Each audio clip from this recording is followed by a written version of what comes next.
Hey Run Junkies, real quick, before I get into today's video, I want to remind you of a couple of things. First of all, if you will be at Walt Disney World Marathon weekend, I will be having a meetup. I'm joining up with Gerald over at Res Runs and the crew from Joyful Miles. We will be on the boardwalk near ESPN Club on Friday, January 5th at 4 p.m. Hope to see you there. Also, please head over to gofindyourawesome.com where I have a lot more information about the topic of the day, which is planning a Run Disney family racecation. Thanks so much for watching. Hey Run Junkies, as many of us consider Run Disney events as a racecation option, many of us start to wonder whether or not it's a good idea to bring our kids. How do you balance the races and the early start times with the park time and the dining reservations and the entertainment? Today, let's tackle the topic of a Run Disney family racecation. It can be argued that any Disney vacation, whether there's a race involved or not, requires three important factors: research, planning, and communication. The research part is easy. Pick up these two books, The Unofficial Guide to Walt Disney World, get the most recent version, and The Magical Miles Runner's Guide to Walt Disney World by Megan Biller. Read as much of them as you can. I don't plan a Disney trip of any kind without The Unofficial Guide, and Megan Biller's book just gives a lot more run-specific information. I've left links to both of these books in the description below. Another part of your research, and this is probably the most important part, is to read the virtual event guide as soon as it's released. For Walt Disney World Marathon weekend, that is coming out very soon, within a matter of days. Read those cover to cover. In the meantime, come back to this channel and go through my Run Disney playlist. I have a lot of those event guides in there. Head over to Joyful Miles. They have a ton of information about Run Disney events.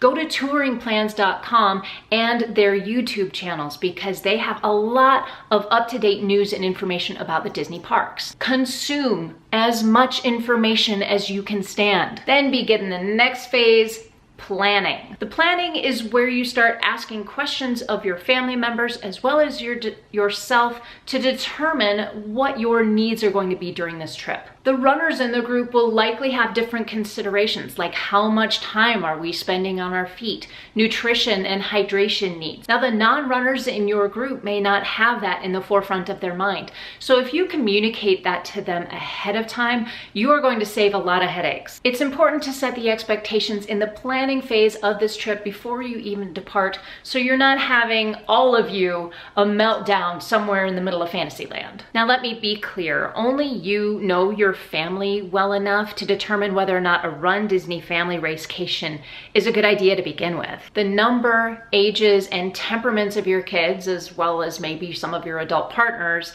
are important factors to consider, as well as a budget. You also want to consider the number of runners you have in your family. During the planning and communication phase, make sure you're setting boundaries for yourself as an athlete. Early bedtimes the night before race day and frequent breaks are important not only for you as a runner, but for your whole family, especially if you have younger children, which makes it hard. You're spending a lot of money on this expensive Disney family vacation. You want to suck the value out of that by getting there at rope drop and staying until they close. Not a good idea if it's a racecation. You don't want to remember that vacation as that time we almost killed each other. If your party includes 2 adult runners and kids who are not old enough yet to participate in the races, you might want to consider a few things. First, strollers and child backpacks are not allowed on course for any Run Disney race. Second, if both parents want to participate in the same event, there may be childcare options available. Kids Night Out is Walt Disney World's 24-hour in-room childcare option. Please check the link in the description below for more information or call Run Disney directly to ask any questions you may have. I personally have not used Kids Night Out, but if you have, please leave thoughts and comments in the comment section down below. The third option is to negotiate with the other runners in your group and I don't know, thumb wrestle for who gets to run the half marathon, or rock, paper, scissors, I don't know. Sometimes you gotta do what you gotta do. If you are a single parent, from one to another. I would strongly encourage you to not attempt a Rundisney family racecation without another adult coming along with you. If the responsibility of running your races and managing park time falls exclusively on you, it's going to be a very tough race weekend for you. Try finding another parent and make it a group trip, or one of your parents or some other adult friend to come along with you and just help share the load a little bit. The other option, it's not necessarily an easy one, is to just say, hey, you know, kids, you gotta stay at home, I'm gonna go run a race. It happens. Now, in my case, my son is a runner. He loves the accomplishment of running these races. Yes, he loves the attractions and the entertainment, but he also enjoys earning that medal. He finds the races exciting, and he also knows that in order to enjoy it, he does need to get to bed early. So it's an easy way to get everybody in bed early so we can all enjoy the race the next morning. And then after our family runs together, we might go to the park for a few hours, but then we take a huge break in the middle of the afternoon. We go back to the hotel, we sit by the pool, I probably nap, and then we might go back into the parks for some evening entertainment and dinner. If we have more races for that weekend, everyone in the family understands that between races we'll need just a little bit more downtime than we would normally take for a regular Disney vacation. You might send your family off to do a couple of attractions while you sit on a bench for 45 minutes and people watch. Be flexible and identify ways that you can all get what you need. I am going to talk in an upcoming video about how to manage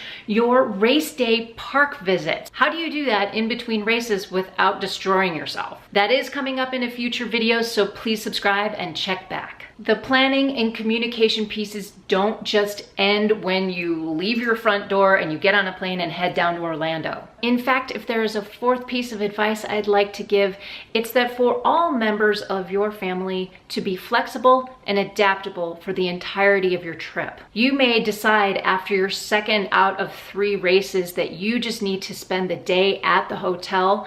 Have that conversation with your family. You might just let them go to the parks by themselves while you just sit in bed and read a book. That is okay. Because if your family insists on staying together every single minute of every single day for the entirety of your trip, none of you is going to get what you need. So allow time to split up in order for everyone to get what they like. Lastly, yes, there are opportunities and packages available for your non-running family and friends to watch and spectate the race. But as an athlete who is out of your hotel room door as early as 3 o'clock in the morning, please don't expect your non-running family to be there for the whole race. That just makes a long day even longer for them. In fact, I would suggest that you let your non-running family members stay behind at the hotel and let runners who have to be at the start line by a certain time grab those bus seats first. Have your family head to the finish line later on. Meeting up after the race is a great idea,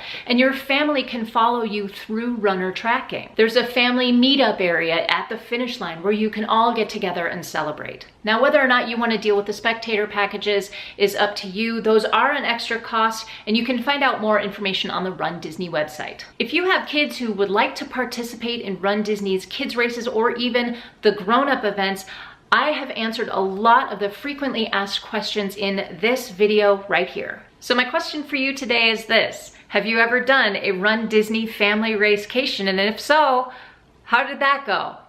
I personally love bringing my son with me on these family racecations, but it's not always practical for everyone. Please leave thoughts, questions, comments, and suggestions in the comment section down below. We have a lot more coming up in December about the Rundisney races coming up, so please check back. That is it for me today. If you like this video, please give me that thumbs up. Thank you so much for watching. Get out there, go find your awesome. Until next time, happy running.